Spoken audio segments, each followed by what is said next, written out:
السلام علیکم دوستوں، کیسے ہیں آپ سب؟ میں ہوں عمر اور آپ دیکھ رہے ہیں یو وی ریئیکشن۔ تو آپ کا بھائی دوبارہ سے حاضر ہوا ہے ایک نئی انفارمیٹیو ویڈیو کے ساتھ۔ تو جیسا کہ ہم جانتے ہیں ہنسی ٹی وی والے جو سے ہیں حسیب شفقت صاحب، ان کی ویڈیوز کے اوپر بھی آپ کا بھائی آج کل ریئیکشن ڈال رہا ہے۔ تو بیسیکلی میں یہ کہنا چاہ رہا تھا آپ سے کہ آپ جانتے ہیں اصحاب کہف کون تھے؟ اگر تو آپ نہیں جانتے تو آئیں پھر جان لیتے ہیں، اور اگر آپ ان کا کمپلیٹ واقعہ نہیں پتہ، کمپلیٹ واقعہ، تو آج پھر ہم جانتے ہیں حسیب شفقت صاحب سے، جن کا چینل ہے ہنسی ٹی وی، اور ان کی ایک ویڈیو ہے جس کا ٹائٹل ہے اصحاب کہف کون تھے۔ کیونکہ یار میری وہ عربی والی پروناؤنسیشن اتنی اچھی نہیں ہے، تو اگر کوئی مولوی صاحب یا قاری صاحب سن رہے ہیں جن کو تھوڑی سی تجوید یا تجدید جو ہوتی ہے وہ آتی ہے، تو بھائی وہ معاف کر دینا، میں ایسے ہی بول سکتا ہوں اصحاب کہف، مجھے وہ صحیح طرح سے یہ ادا کرنا نہیں آتا، تو یہ تجدید ہوتی ہے آئی تھنک، مجھے اس کا نہیں آئیڈیا۔ تو چلیں پھر ٹائم کو ویسٹ کیے بغیر شروع کرتے ہیں اور دیکھتے ہیں کہ اصحاب کہف کون تھے۔ اس ویڈیو کو دیکھتے ہیں اور بعد میں اس کے اوپر ہم بیٹھ کے تبصرہ کریں گے کہ یہ ویڈیو کیسی۔ ویسے ان کی لاسٹ ویڈیو بھی اچھی تھی، تو انشاءاللہ مجھے امید ہے کہ یہ ویڈیو بھی اچھی ہوگی۔ تو چلیں پھر شروع کرتے ہیں ٹائم کو ویسٹ کیے بغیر، تاکہ ہم جلدی سے ریئیکشن کر لیں، کیونکہ ٹائم بہت کم ہے۔ تو چلیں پھر اس ویڈیو کو سنتے ہیں اور دیکھتے ہیں کہ اس کے بارے میں کیا کیا جا رہا ہے۔ چلیں جی سٹارٹ کرتے ہیں۔ دوستو، حضور اکرم صلی اللہ علیہ وآلہ وسلم کے دور میں کچھ عرب ایک یہودی عالم کے پاس گئے اور اس سے کہا کہ حضور اکرم صلی اللہ علیہ وآلہ وسلم سے ایسا کیا سوال کیا جائے کہ ان کے نبی ہونے کی حقیقت واضح ہو جائے۔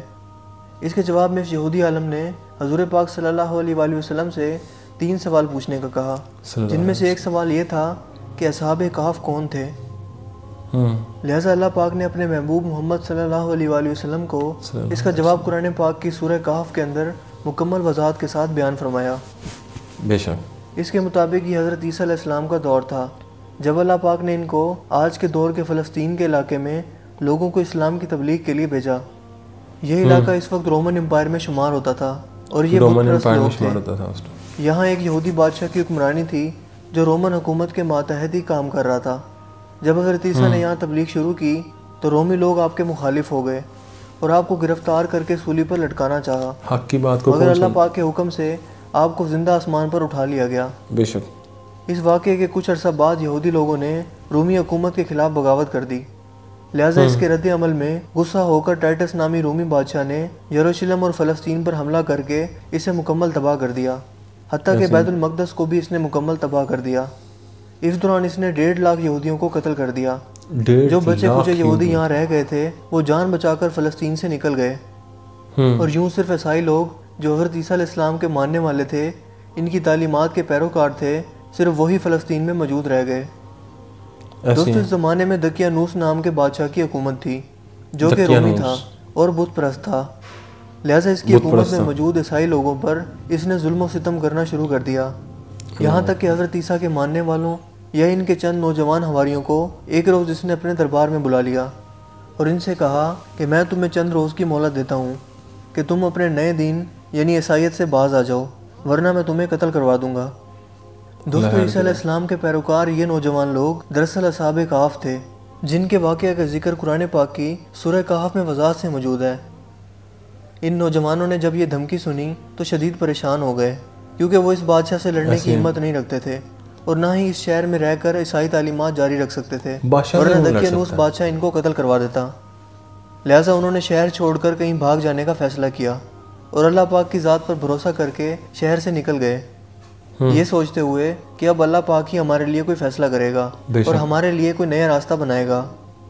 یہاں تک کہ وہ ایک پہاڑ کے غار میں جا کر چھپ گئے اور وہیں اسی غار میں ہی سو گئے، یہاں تک کہ سوتے سوتے ان پر 300 سال کا عرصہ گزر گیا، یعنی 300 برس تک یہ لوگ اس غار میں سوتے رہے۔ دقیانوس نے جب ان لوگوں کو تلاش کروایا تو اسے معلوم ہوا کہ یہ لوگ اس غار کے اندر موجود ہیں، تو وہ بے حد غیظ و غضب کا شکار ہوا، لہٰذا اس نے غصے میں آ کر حکم دیا کہ غار کو ایک سنگین دیوار لگا کر بند کر دیا جائے تاکہ یہ لوگ اسی غار میں رہ کر ہی مر جائیں اور کبھی باہر نہ آ سکیں۔ جبکہ اس نے جس شخص کے ذمہ یہ کام لگایا وہ بہت ہی نیک اور ایماندار آدمی تھا۔ اس نے اصحاب کہف کے نام اور ان کی تعداد اور پورا واقعہ ایک تختی پر کندہ کروا کر تانبے کے صندوق میں رکھ کر دیوار کی بنیادوں میں رکھ دیا، اور اسی طرح کی ایک اور تختی شاہی خزانے میں بھی رکھوا دی۔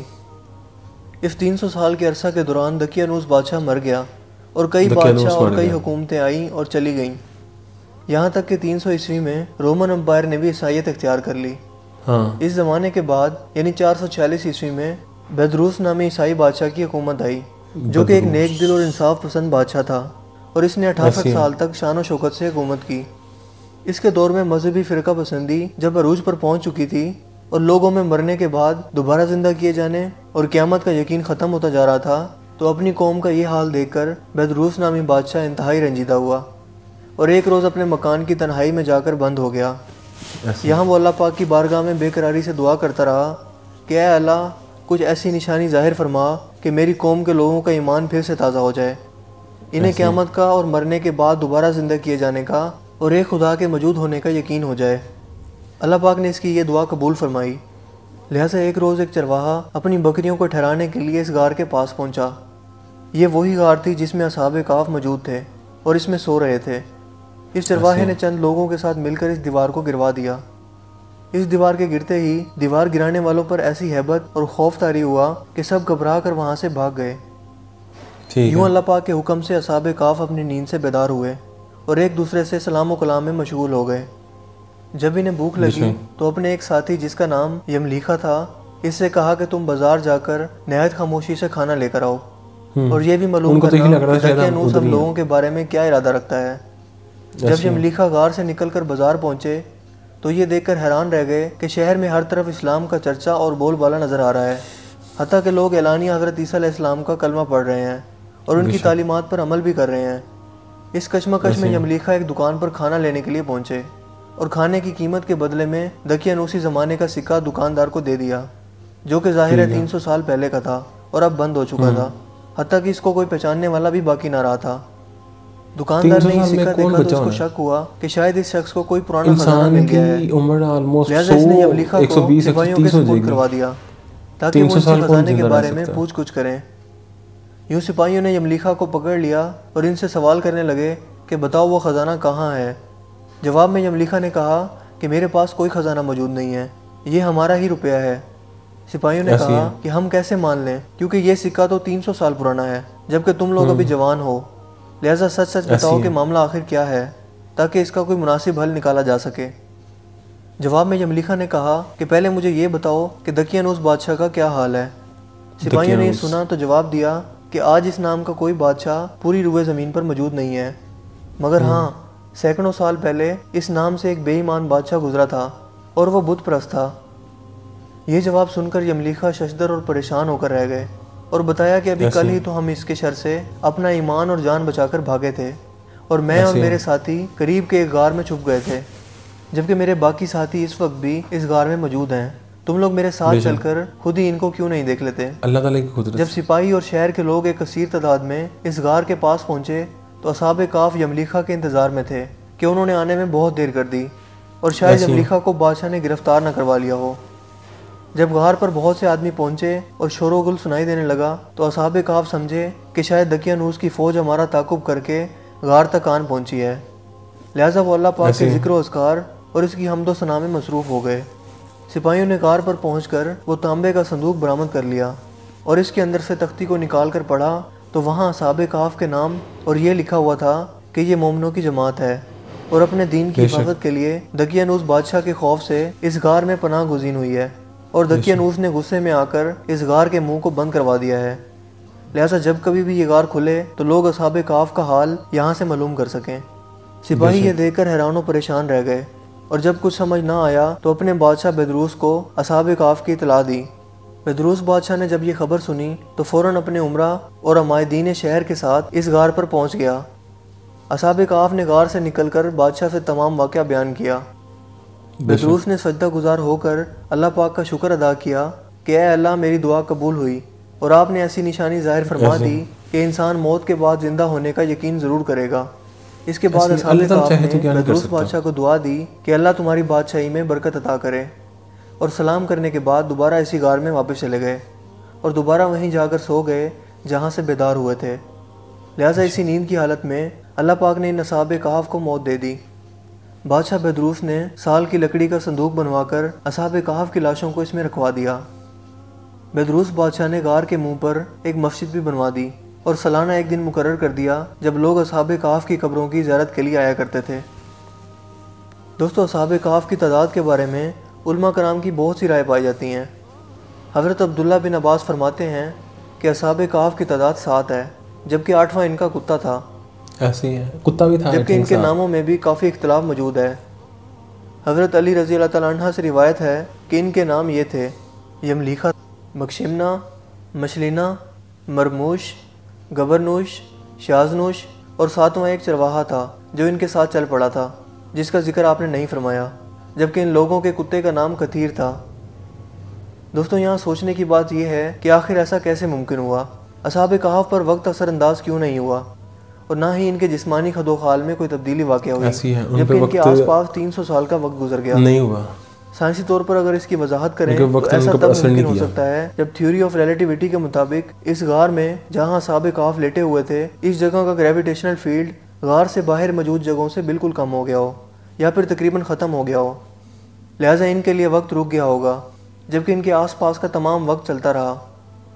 بظاہر ایک ہی فریم آف ریفرنس کے ہوتے ہوئے ایسا ناممکن نظر آتا ہے، مگر تمام جہانوں کے پالنے والے رب کے لیے، جس کے ہاتھ میں دنیا و کائنات کا نظام موجود ہے، کچھ بھی ناممکن نہیں ہے۔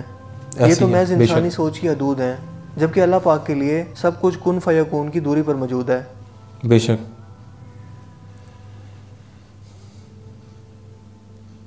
دوستوں، مجھے امید ہے کہ آج کی یہ ویڈیو آپ کو کافی انفارمیٹیو لگی ہوگی اور پسند آئی ہوگی۔ کافی انفارمیٹیو تھی، کافی۔ اگر ویڈیو آپ کو اچھا لگا ہو تو اپنی پسندیدگی کا اظہار اس ویڈیو کو لائک کر کے اور شیئر کر کے ضرور کیجیے گا۔ آپ اپنی رائے کا اظہار کمنٹس میں بھی کر سکتے ہیں۔ کمنٹس میں بھی کر سکتے ہیں۔ ویڈیوز کے لیے آپ ہمارے چینل کو ضرور سبسکرائب کیجیے۔ چینل کو سبسکرائب کرنے کے بعد بیل کے آئیکن پر بھی ضرور کلک کیجیے تاکہ ہر نئی آنے والی ویڈیو کا نوٹیفیکیشن آپ کو سب سے پہلے مل سکے۔ میرا نام ہے حسیب شفقت اور آپ دیکھ رہے ہیں ہنسی ٹی وی۔ میں ملوں گا آپ سے ایک نئی انٹرسٹنگ ویڈیو میں، تب تک کے لیے اپنا بہت سا خیال رکھیے گا۔ Thanks for watching. اللہ حافظ۔ اللہ حافظ۔ اچھا جی، یہ ویڈیو یہاں تک تھی۔ آپ کو یہ ویڈیو کیسی لگی، اس کے اوپر میرا ریئیکشن کیسا لگا اور یہ انفارمیشن کیسی لگی، مجھے کمنٹس میں بتا دیں۔ چینل کو سبسکرائب کر دیں، ویڈیو کو لائک کر دیں، دوستوں سے شیئر کر دیں۔ جو انہوں نے کہا وہی میں کہنا چاہ رہا ہوں آپ سے۔ باقی بہت ہی انفارمیٹیو ویڈیو تھی، اور اصحاب کہف کے بارے میں بتایا گیا کہ وہ 300 سال تک سوتے رہے، اور اس کے بعد پھر جب وہ جا کے پھر بدروس بادشاہ سے وہ ملے، اور اس طرح سارا یہ واقعہ تھا، کافی انفارمیٹیو تھا۔ آپ کو بھی یہ واقعہ کیسا لگا مجھے کمنٹ باکس میں بتائیے، اور اگر آپ بھی کسی ویڈیو پہ ریئیکشن چاہتے ہیں تو مجھے بتا دیں، انشاءاللہ اگلا ریئیکشن وہی ہوگا۔ تو مجھے اب اجازت دیں، دوبارہ ملاقات ہوگی ایک نئی انفارمیٹیو ویڈیو کے ساتھ۔ تب تک کے لیے اللہ حافظ۔